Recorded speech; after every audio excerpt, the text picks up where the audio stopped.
57e message d'enseignement spirituel. Donné par l'apôtre Thomas le 26 décembre 1970. Rio de Janeiro, Brésil. Pour ceux qui ne sont pas au courant de ce qui est diffusé sur la terre pour éclairer les âmes incarnées, ces messages du Seigneur Jésus peuvent représenter quelque chose d'extraordinaire, de difficile à accepter du fait qu'ils sont prononcés par le Seigneur Jésus, le gouverneur de cette planète. Il est cependant nécessaire que toutes les âmes incarnées aujourd'hui, qu'elles appartiennent à l'une ou l'autre des nombreuses religions terrestres, acceptent et méditent ce qui est contenu dans les messages du Seigneur, dans leur propre intérêt, parce que certains faits se produisent partout, au cours du travail de modification de la structure terrestre. Ce que le Seigneur Jésus dit dans ces messages a été dit en partie par ses émissaires qui ont dicté les ouvrages de la grande croisade des Lumières, et maintenant le Seigneur Jésus confirme par sa propre parole ce qui a été dit dans ses ouvrages.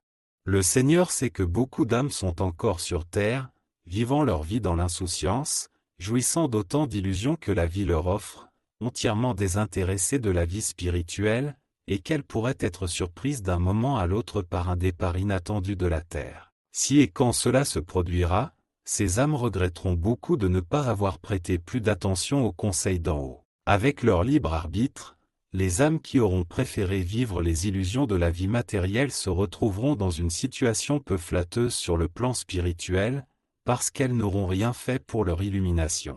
Elles devront alors marcher à l'aveuglette sur les chemins à parcourir, puisqu'elles auront refusé d'acquérir l'illumination nécessaire pendant leur séjour sur terre. Le Seigneur Jésus regrette qu'il en soit ainsi pour les âmes qui sont tellement prises dans leurs illusions terrestres qu'elles les préfèrent aux enseignements qui leur parviennent du monde spirituel. Le Seigneur Jésus est bien conscient de ce fait, qui n'est pas nouveau, car il a existé de tout temps dans toutes les régions du monde. Il s'agit généralement d'âmes qui ont acquis un certain brio intellectuel et qui s'exhibent dans des tournois littéraires, attirant sur elles l'attention des lecteurs ou des auditeurs. Mais ces tournois n'apportent rien à leur illumination, car ce n'est qu'un feu de paille. Si ces âmes en retirent quelque chose, ce sera sans conséquence pour l'amélioration de leur esprit. Cette catégorie d'âmes retournera dans le monde spirituel dans une situation très semblable à celle des personnes démunies qui viennent dans vos villes en ayant besoin de tout. Si vous ne les accueillez pas et ne les nourrissez pas, elles périront certainement parce qu'elles auront manqué de ressources à rapporter d'où elles sont venues. Les âmes incarnées qui refusent les enseignements venant du monde spirituel sont donc à plaindre car leur moi inférieur est empêtré dans des activités qui nuisent à leur croissance spirituelle. Le Seigneur Jésus s'en remet alors à chacune de ces âmes et attend qu'une réaction se produise afin qu'elles puissent elles aussi s'élever, sans plus attendre, au niveau spirituel qu'elles sont venues chercher dans leur incarnation actuelle.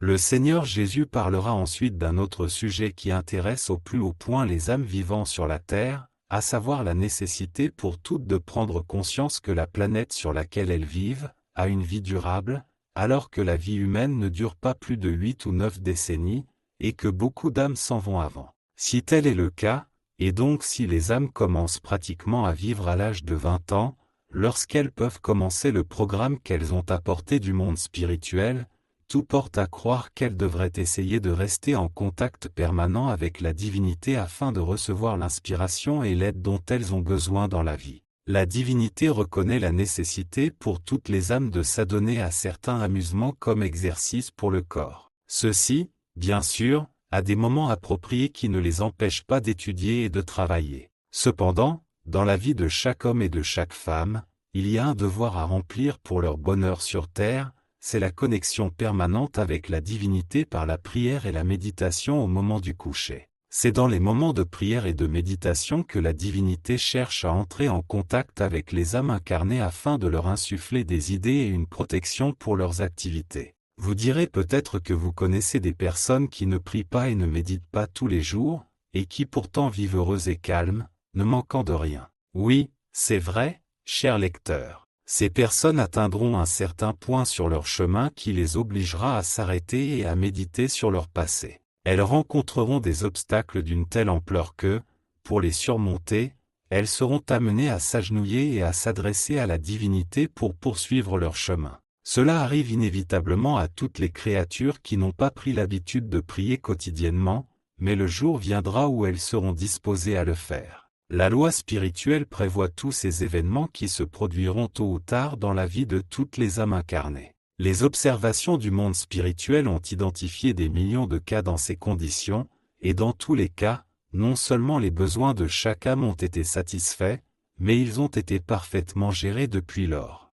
S'il en est ainsi, si cela n'arrive que lorsque les âmes, déjà épuisées par la lutte, décident de faire appel à la divinité et sont exaucées par elle, il vaudrait mieux que toutes le fassent dès le plus jeune âge, lorsque l'âme prend la responsabilité de se diriger elle-même.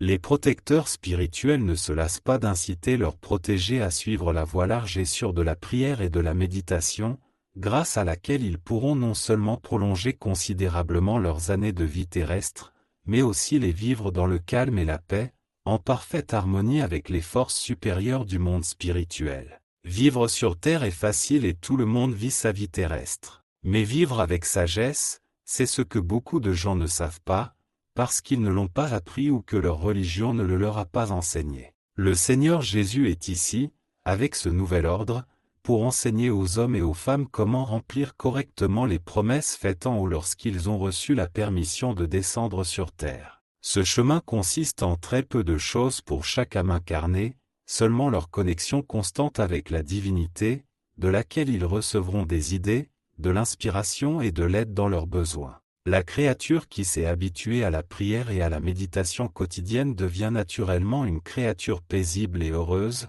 toujours de bonne humeur, ce qui est très important dans la vie de chaque âme. Les créatures de bonne humeur dénotent la possession d'une âme heureuse, en harmonie avec les forces supérieures, et donc immunisées contre les influences négatives qui ne trouvent pas refuge dans leur champ mental. C'est ainsi que vous rencontrerez de nombreuses âmes pour lesquelles les difficultés ne sont que de petits nuages qui s'évanouissent à la lumière d'une prière prononcée avec foi. À l'opposé de ces personnes, vous en rencontrerez d'autres qui sont en permanence de mauvaise humeur ou de mauvais poil à cause de leurs vibrations mentales erronées, et qui attirent des vibrations similaires. La caractéristique de ces personnes est souvent la brutalisation de leur âme, livrés à la pratique d'activités qui ne sont pas toujours acceptables ou licites, ce qui peut même leur faire perdre temporairement leur liberté. Il existe, bien sûr, différents degrés de ce type d'âme de mauvaise humeur que vous connaissez. Mais il y a aussi un moyen à la disposition de tous,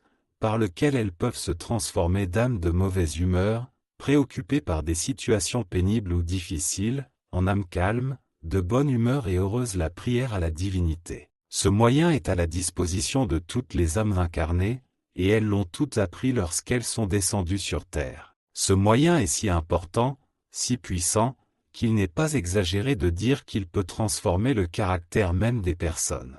La prière pratiquée avec sincérité est même capable de transformer un criminel en homme de bien. Rien ni personne ne peut rester indéfiniment immobile. La destinée est immuable, bien que l'homme ait le libre arbitre pour l'accomplir.